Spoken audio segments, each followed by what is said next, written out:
कुछ कैदियों से बात करेंगे ताकि उनका भी मौक़िफ़ ले सकें। मेरा नाम अरसलान है और मैं 22 महीने से इस जेल में कैद हूँ। किस जुर्म में आए हैं? मैं मंशियात के केस में। जराइम जो भी है अच्छी चीज़ नहीं है। देखें अभी जेल में है ना, कोई यार दोस्त आता है जिनके लिए हम सारा दिन भाग दौड़ करते थे और अपने पेरेंट्स वो कितने परेशान हैं। तो मैं तो यही सबको पैगाम दूंगा कि भाई अपना हक हलाल की रोज़ी करें, गलत कामों में कुछ नहीं रखा हुआ। अभी देखें आज हम लोग इधर बैठे हुए हैं, ये मतलब हम जो गलत किया हुआ है उसी का नतीजा हम इधर बैठे हुए हैं। क्या कहेंगे आप? लगता है बार-बार जेल आ चुके हैं। नहीं सर, पहली दफ़ा ज़िंदगी में आया हूँ। कहाँ, क्या नाम है? कहाँ मेरा से? नाम खालिक दाद है। और कहाँ से ताल्लुक़ है आपका? मैं अफ़गानिस्तान से हूँ। मेरे किसी के साथ ऐसा मामला तो बोले मेरे को धमकी दिया हुआ है।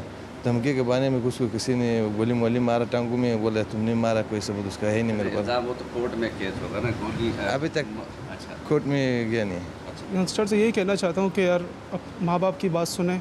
अगर आपके माँ बाप आपको कह रहे हैं कि 10 बजे या 11 बजे आप घर के अंदर आ जाए तो घर के अंदर आ जाए और अपनी गैदरिंग सही लोगों के साथ रखें, ना कि गलत लोगों के साथ उठना बैठना करें ताकि आपको फिर बाद में पछतावा हो। जेल है, सब कुछ अच्छा, एनवायरनमेंट अच्छी है, हर चीज़ मिल रही है, खाना अच्छा है, सब कुछ अच्छा है। मगर जब 6-7 बजते फिर अल्हम्दुलिल्लाह मेरी एक बेटी है 8 महीने की, जब 6 बजे के बाद दरवाजे बंद होते फिर ज़ाहिर सी बात तन्हाई होती है और हर किसी को फैमिली की याद आती है, वो गैदरिंग याद आती है, गेट टुगेदर होती थी माँ बाप के साथ, बस वो फिर चीज़ें होती है। आखिर जेल झेल ही है, जितनी भी फैसिलिटीज़ मिल जाए आपको, अल्हम्दुलिल्लाह बेटी याद आती है, वाइफ की याद आती है, माँ बाप की याद आती है। मगर इंशाल्लाह आए तो एक दिन चले जाएंगे। लेकिन आइंदा तौबा करेंगे। तौबा इंशाल्लाह गलत गैदरिंग नहीं करेंगे बस इंशाल्लाह। नौजवान या एक शख्स पे केस नहीं होता, उसकी पूरी फैमिली इस केस से डिस्टर्ब हो रही होती है।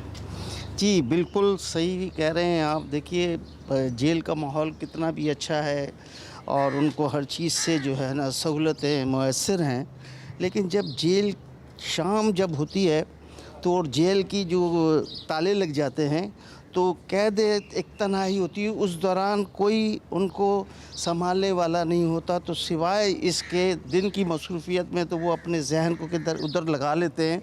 लेकिन जब शाम और रात होती है तो वो जो हैं उनको फिर यादें आती हैं। देखिए किसी के बच्चे याद आते हैं कि पता नहीं उस बच्चे ने घर पे पहुंचा होगा या नहीं पहुंचा होगा, रास्ते से हालात ऐसे हैं।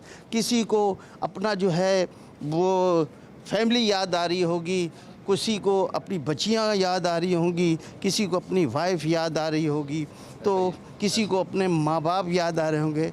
तो आप यकीन करें, मैंने कैदियों को रातों को नमाज में रोते देखा है। ऐसा ही है, ऐसा ही है। देखें एहसास शर्मिंदगी जो होता है ना, उनके पास सिर्फ और सिर्फ जो रास्ता है ना वो अल्लाह की कुर्बत हासिल करने का है।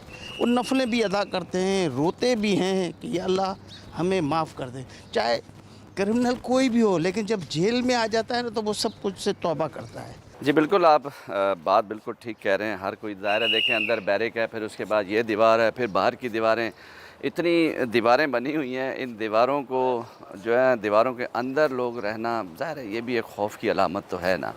जेल मैं आपको एक बात बताऊं, जो सबसे दुखी बात होती है जिसमें मेरे भी आंसू निकलते हैं, अमूमन ऐसा हो जाता है कि बंदा जेल में है, उसकी वालदा का इंतकाल हो गया, अब उसका इतना वसाइल नहीं है कि हमारे यहाँ से पैरोल पे जा सके। पैरोल का एक प्रोसीजर है, उसको में टाइम लगता है।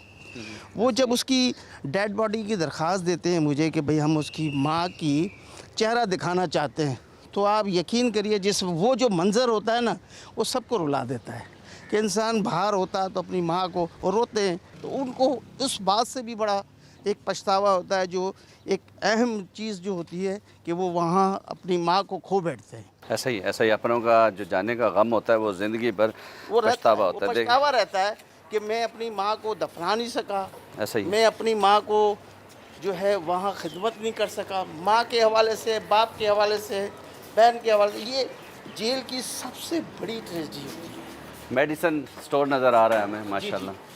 तो यहाँ बाकायदा ये एज ए सिंध गवर्नमेंट के या आप कोई फलाही इदारा है? देखिए हमें सिंध गवर्नमेंट की तरफ से हमें हमारा जो डिपार्टमेंट है, प्रिजन्स डिपार्टमेंट, वो प्रोवाइड करते हैं और इसमें मल्टीनेशनल भी कंपनी है और अल्हम्दुलिल्लाह बहुत अच्छी दवाएं हैं होती हैं। और जिस तरीके से ये यहाँ पर हैं तो एक मुनज़्ज़म तरीके से जो इसका क्राइटेरिया है मेडिसिन्स का रखने का, वो सारी चीज़ें हमने प्रोवाइड की हुई हैं। ये हमारे सीनियर डॉक्टर साहब हैं, इनसे भी बात करते हैं। डॉक्टर अली साहब हैं, वो डॉक्टर साहब अस्सलाम वालेकुम। माशाल्लाह आपने तो जेल के अंदर ही इतना बड़ा मेडिकल स्टोर बनाया हुआ है, तो ये दवाइयाँ इन कैदियों को फराहम भी की जाती हैं, सिर्फ रखी हुई हैं? नहीं नहीं, हमारे रजिस्टर हैं जिसमें हम रोज़ाना के बेस पे ओपीडी में पेशेंट को चेक करते हैं, उसके अकॉर्डिंगली उसकी डिजीज़ के हिसाब से मेडिसिन दी जाती है।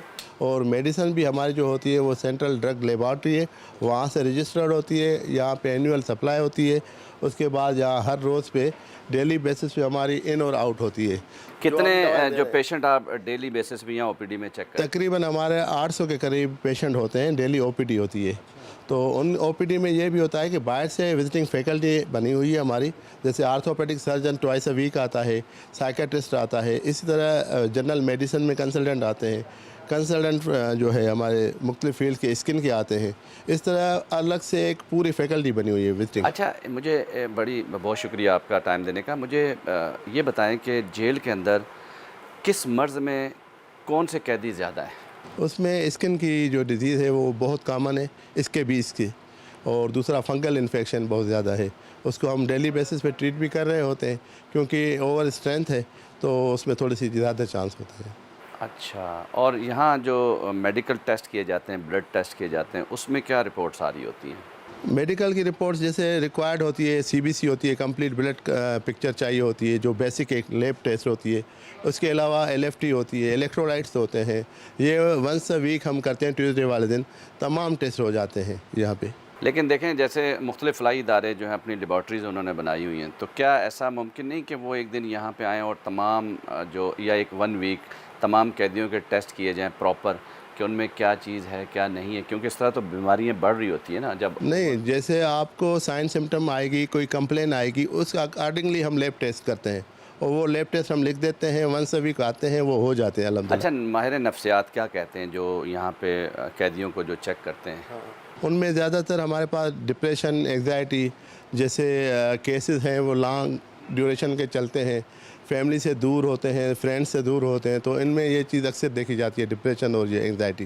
ज़ाहिर है कैदी अपनों से दूर होने के बाद काफ़ी परेशान दिखाई देते होंगे। बिल्कुल ऐसा ही है। तो उसके लिए हमने जो है काउंसलर भी रखे हुए हैं कि उनकी काउंसलिंग भी होती रहे, और साथ में साइकेट्रिस्ट है, साइकोलॉजिस्ट भी आते हैं, तो हर लिहाज से हम इनकी केयर कर रहे हैं। और अल्हम्दुलिल्लाह जैसे अरशद साहब हैं, इनकी फुल सपोर्ट के साथ हम पूरे अच्छे तरीके से मेडिकल का काम यहाँ अंजाम दे रहे हैं। बहुत शुक्रिया डॉक्टर साहब। अरशद साहब, माशाल्लाह डॉक्टर साहब ने बड़ी अच्छी बात बताई, लेकिन ये जो इजाफ़ा हो रहा होता है स्किन केसेस में या इस तरह, देखें बीमारियाँ तो फैल रही होती हैं, तो ऐसा क्यों नहीं आप लोग करते कि कोई ऐसा मुकम्मल टेस्ट तमाम कैदियों के टेस्ट किए जाए, मेडिकल टेस्ट हुकूमती सतह पे या किसी फ़लाई इदारे के साथ मिल के? मैं अभी आपको वहाँ मेडिकल कॉम्प्लेक्स है हमारा, वहाँ मैं आपको लेके चलता हूँ और वो दिखाता हूँ जो हमारी पैनल पे हैं, जिसको हम टेस्ट कर सकते हैं उसको तो हम करते हैं, नहीं तो फिर हम कोई जो है जैसी अल खिदमत हैं या दूसरे इदारे हैं उनको रिक्वेस्ट करते हैं कैंप लगाने की, और वो स्किन के भी कैंप यहाँ पर ऑर्गेनाइज़ होते हैं। उसके साथ साथ उनको मेडिसिन भी दी जाती है, तो वो उनको बाकायदगी से उनकी ट्रीटमेंट की जाती है।